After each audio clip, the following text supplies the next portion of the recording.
In this video, I'm going to show you how to create these two t-shirt designs for Halloween very easily with the help of KITTL. If you're new to KITTL, I will have a link down below where you can sign up to a free trial, and I also have a custom discount code if you want to sign up to the tool. To get started with the first design, let's go to New Project up here. Then choose the POD presets and merge by Amazon, the first option. Then we're just going to click create. And the first thing I'm going to do is look for a pumpkin graphic down here in the elements tab, because I want to fill out the shape of a pumpkin with some text to create more of a unique design. And I'll show you this style because you can kind of recreate it for many different niches. It's not seen too often. It is quite a good one because it's unique and it looks nice, but not too many people bother doing it. So whilst I'm looking at these pumpkins, I want one that is very, very similar, that has a very clear, simple outline, something like these ones right here. So let's perhaps go for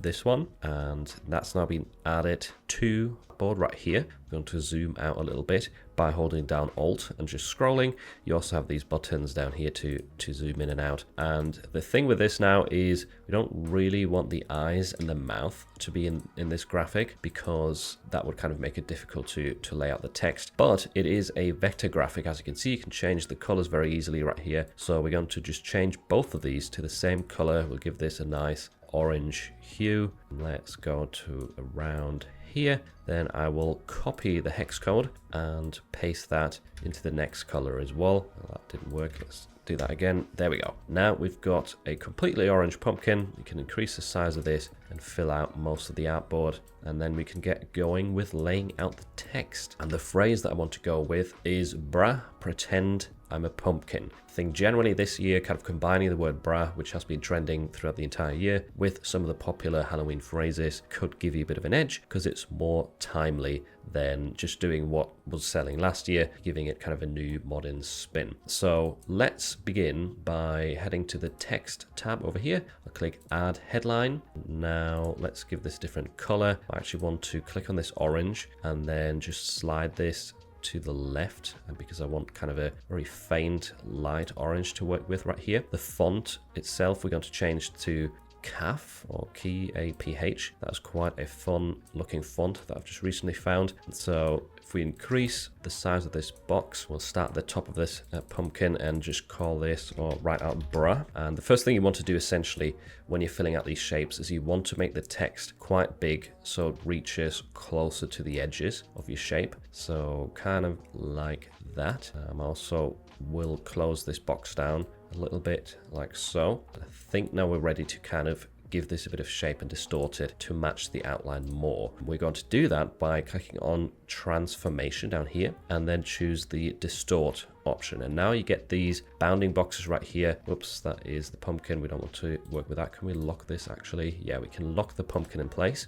And then going back to shape right here, if you've lost the transform buttons, as you can see I have, then you can go back into it by clicking edit transform down here. And now we're just going to essentially try and follow the curvature or the shape of this pumpkin. It's not too difficult. You just drag the corners into the direction that you need them in. You can also play with these sliders right here, and we're going to do that at the bottom actually, because I want to give this a little bit of a curve. That'll make it more fun to lay out the rest of the text if some of this is kind of misshaped. So again, I've clicked out of it, so I've lost those boxes, but you can always go back and make adjustments further down the line if you needed to. I think this is already looking quite good. You don't want to distort it too much and make like one side, very, very small and hard to read. So you kind of have to be careful in that sense. And a quick sort of simple test is just zoom out. Zoom out quite far, and if you can still read it, then you're good to go. If you're struggling to read it at a very small size, then you've gone too far. But that looks quite good for the first word. Now we're going to write out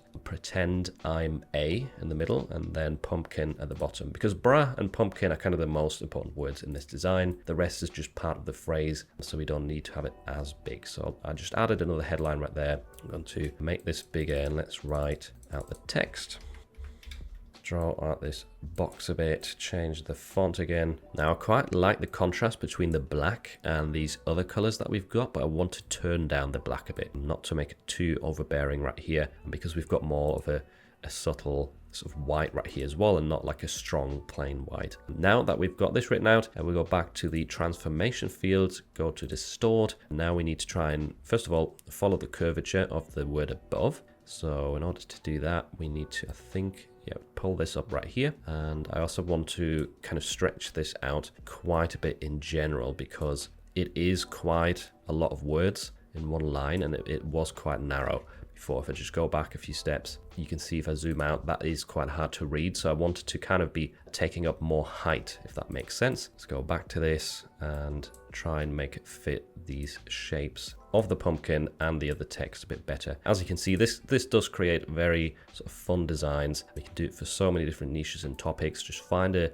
nice silhouette and then work out a nice layout for that. And if it doesn't look perfect from the start, by the way, don't worry, you can always go back into it and make changes. Sometimes you have to explore a bit and make some of these layouts look bad before you come to one that actually looks really nice. But yeah, I think we're getting there right here with this design. I think I'm probably ready to write the last piece. So let's add another headline. I'm going to go into the colors and use the document colors in this case. Click on the beige because I want to have the other word at the bottom beige as well. I think that stands out quite nicely, or has like a nice contrast between the colors. So let's put pumpkin right here, change the font again. And this looks a little bit too big at the moment, but we are going to work this all out with the transform window. And you can see there's quite a bit of a gap still, but I'm pretty sure we can work out a way for that to fit. So let's do transformation distort again. If this is in the way, by the way, just click the X symbol. I might just time lapse some of this. It is kind of the same process over and over again. Need a little bit of patience with this, but the end result will be worth it.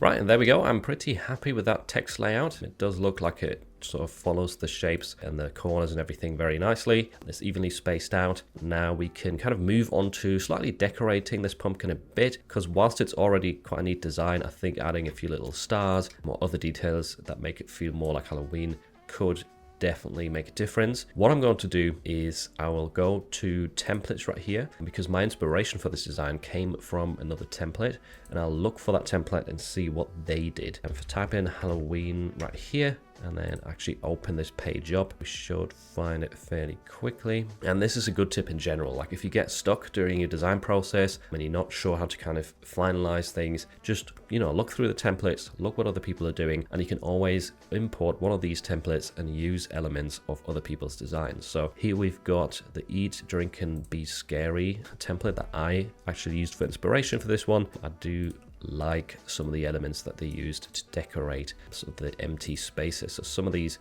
stars right here, I'm going to kind of nick these, just put them to the side for now. They're all grouped, by the way. If you want to ungroup them, just hit Control G or Command G on Mac. They've also got a spider on here. That's going to be cool if we put that onto one of the letters. Let's perhaps also try one of these skulls. It's going to work. The bats might go well along the top right here. Let's just ungroup these and move them around a little bit. So yeah, we'll just put this to the side for now, and I'll start decorating this a little bit. We might need to change the colors, because as you can see right now, it's not looking the greatest. So we'll change this to beige. I might actually go ahead and delete this template now, because that is interfering with project colors and making it a little bit messier. Now we're back to, less colors right here. So essentially, it's just a case of moving some of these elements into the empty spaces. If you want to, you don't have to fill out everything. This is definitely an optional thing, but I think it can definitely make a bit of a difference. We put this spider and perhaps somewhere here over these letters. That looks good. Let's just see that the black actually matches. We'll click on the text, make that easier right here. Just sample the color, because I'm not sure which black is which. Oh, there's a border as well on this. So let's see if we wanted to hide this border. No, I think we'll keep the border on there. And I also sample that color. The bats are still the wrong black as well. I'll sample that. And maybe one of these skulls would work as kind of like a hole, in the P, or this R up here. Let's test that out. I'll make everything orange. Let's see if that works. Come on. No, that did not work. I think that needs to be beige. Yeah, there we go. That's what I was trying to do. Does that look okay? I think that works. If we zoom out, you can still read the word bra. If you're not certain, I mean, you can always revert the changes. go back to your original layout. It's just a bit of play, you know, messing around, trying out different things, and worst case scenario, you just get rid of it. But yeah, now I'm just going to kind of carry on with this layout, probably time lapse this as well, fill out some of the gaps right here. One quick tip is if you are going to do this with stars or other elements and you're going to just sort of duplicate them around, always give them a little bit of a, you know, turn, rotate them, change the size, because you want it to look random. You don't want every single star to look the same size, the same rotation, you know, that's just not going to look the greatest. But if you add a bit of variety, that does definitely look better, at least in my opinion. And I wouldn't kind of squeeze things into these tiny gaps in between letters. I would look for bigger gaps, like between the A and the I. Right here, there's definitely quite a bit of space, so we can make the star bigger. Got a bit of space at the bottom right here, perhaps also where this P is. So I think you get the gist. Just try and fill out some of your gaps, and I think this is looking pretty good now. The bats are a little bit small, which is probably because the other design template was smaller in size, so we'll just increase these right here. I think that does look a little bit better. Maybe I'll also add a few stars along the bottom right here underneath our pumpkin. To remember, I think these were a different orange. Yeah, they were. Just adjust that, bring one over here, and there we go. I think I'm quite happy with that now. One last thing that might help is adding a little bit of texture. So what I'm going to do is click on the artboard right here, then head over to the textures tab on the bottom left hand side. And what could we do right here? Let's click on this grungy texture, change the effect from color burn to alpha mask. That way it's going to be erased from our design, and we need to clip the content as well, and that way it only applies to the design. I think that's a nice subtle texture effect right here. If we zoom out, we can still read the text, bruh, pretend I'm a pumpkin. And yeah, definitely a neat looking sort of Halloween design, or even, you know, Thanksgiving themed, autumn themed design. That is an interesting layout. Not too many people do it, but it's a style that can also help you for all sorts of other niches. So for my second design, I want to combine gaming with Halloween, but also find a way to add in the word bra. What we're going to do is choose the artboard tool to begin with and just draw out a new artboard to the right. Then whilst holding down space, I'm just moving across right here because I want to kind of get out of the way from our old design. We need to give this the correct dimensions up here for t-shirts, and then I'll probably start off with generating a graphic for our design. So we'll go to the KITTL AI image generator right here, which has a lot of really good preset styles. One of my favorites is the t-shirt graphics, so we'll just go with that for now. And I'm going to come up with a prompt. And what I want to do is appeal to boys, because that's the main target audience with gaming. So what we're going to do is probably a sort of kawaii themed ghost holding a controller. I also want to describe the ghost a little bit more, so it, you know, turns more into a boyish character. So we'll give him a hat right here, as well as sunglasses. And what else could we put? I'll make it a Halloween themed ghost, just in case that's not part of the consideration when you put ghosts. I don't know. So we've got Halloween themed ghost wearing reverse snapback. Yeah, that all sounds good. So let's try that out with the t-shirt graphic. Hit generate image. Usually takes just like 5 seconds, 10 seconds max. This advanced setting to run. Turbo's a bit faster. The styles are a little bit different on turbo. They do get different results, sometimes better, sometimes worse. So depending on the niche and the result that you want to get, it might be worth testing out turbo as well. All right, and here we go. That is a pretty good result. I'll probably just run this another couple of times, and then we've got a few to choose from to see which one works best or looks the nicest, because you never know, the second generation might look a lot nicer than the first one. One thing that's also interesting is that the background has already been removed. I'm not sure if that's always been the case. I don't think it has, but that's handy because, you know, it saves you one step right here, because, you know, who's going to generate these graphics and not remove the background if they want to create a t-shirt. Right, this one also doesn't look bad, but I think I prefer the original, so let's just go with that. We need to still increase the quality, so now we've got the options of either vectorizing or upscaling. In this case, I think this would actually work quite well as a vector, so I'm going to go with that. So let's hit that. We don't want one color, we do want quite a few. Right here, we want to retain the colors, so let's turn that up to the max, hit vectorize, and there we go. Within a few seconds, this has been turned into a scalable graphic, as you can see. And now the good thing is we also have access to all the colors right here, and we can copy them for other parts of our project. So what we're going to do with this is we'll have it kind of as the central focal point of the design. Now I'm going to build out a layout around this. I'm probably going to use the popular sort of gaming phrase, the one that says I paused my game to be here.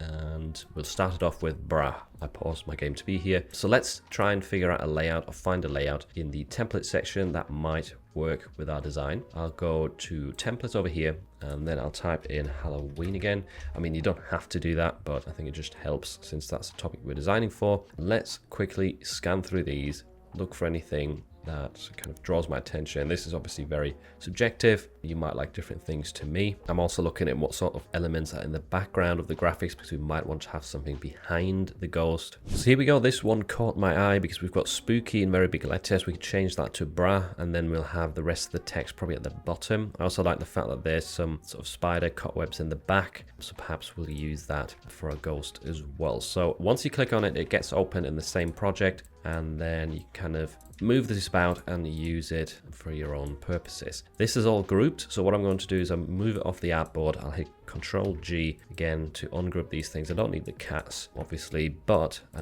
do want this right here for the back of our design. And so we'll draw this to the middle, then right click on this. That's the ghost actually that's selected, so we'll bring that forward. And now we've got this in the back. We can resize this, have it take up more of the actual space, and we've got the ghost in the middle right here. I think that looks pretty interesting and definitely Halloween themed. So there we go, and that's the base of our design. Let's move on to some of these text aspects, and I want to have this at the top, make it quite a bit bigger, and then we'll just type out brah right here, click out of this, and there we go. It's applied that layout or that kind of transform effect to a new word as well. I'm going to space this out a little bit perhaps, and again, I think we still need to make it a bit bigger. I don't want that being in the foreground. I'll move that back one step right there. I think it looks better if the ghost is kind of in front of it, and we don't want it to be behind the spider cobwebs because that would block too much of it, as you can see. But I think in this place it is looking quite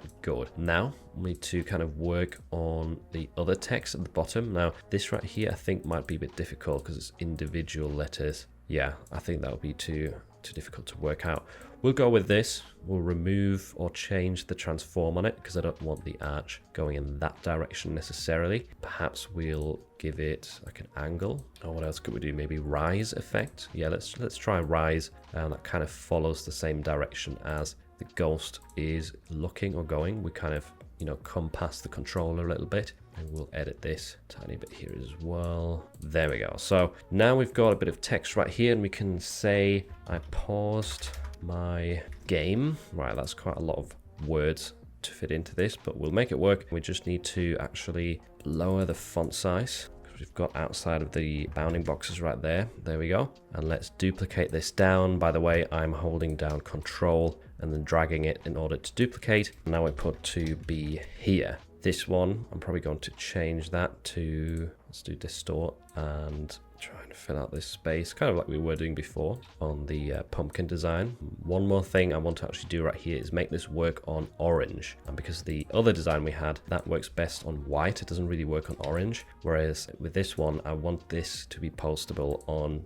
you know, the orange for primary thumbnail. So let's change this to get a bit of a different perspective. We probably want to have white for the color of the text. Yeah, that works a lot better. Same right here at the bottom. I'm going to change these to white. That'll make it a lot easier to read. So now we've got, I paused my game to be here. I think I want to adjust the shadows on this a bit, and because right now they're quite thin and the text could be a bit easier to read if we actually thicken out some of this. So the outline width, the offset, all of that can be increased down here. In the text shading section, we'll do the same for the other piece of text. There we go. Probably also increase it slightly up here for our main word. I don't want to have the outline too big, but the offset could do with a little bit of size. There we go. What else could we do? We could decorate a tiny bit perhaps. Let's see if these bats work around the edges right here. Yeah, that works just about. And we could also have them repeat it right here at the bottom. And there we go. There we have it. Now I just want to add a tiny bit of texture again. So we'll click on the artboard. We'll go to the textures layer down here. Let's open this up and maybe try a different one. We'll use this one to test because this is not too intrusive. I don't really like using some of the like super harsh ones right here, because if we change the effect to alpha mask and then click the content, you'll see that's quite a lot. It erases a lot of the design. So I try to find textures like this right here that are not too aggressive. This way, if we zoom out, we can still see everything quite well. But yeah, that's a personal preference thing. You can go back, you can check some of the other sections right here, and we've got some correct textures as well, which can look quite nice. We just try out one of these. Yeah, anyway, I think I'm going back to the grunge in this case. There you have it. I hope you like these designs, and I hope the sort of workflow and seeing my thought process helped you, and you know, it's going to make your life easier. KITTL definitely a great tool to kind of bring everything together. You've got AI with presets, you've got the background remover, vectorizer, upscaler, you've got all those templates. The text effects are really, really cool and easy to use. Once you get the hang of this transformation panel, it's definitely game changing. By the way, I will also leave a link to my actual templates in the description in case you want to check those out, because then you could use this design as a base yourself, or maybe you could use this right here and then, you know, copy some of the elements or whatever you want to do, because that's another cool part of KITTL is, you know, that you can design something, share it with the community, other people can use it for their own sort of starting off points and make some adjustments. And yeah, you can find those links down below if you want to use my templates, as well as a free trial to KITTL and my discount code. If you want to learn how to create one of the top most selling t-shirt design styles, then make sure to check out this tutorial next.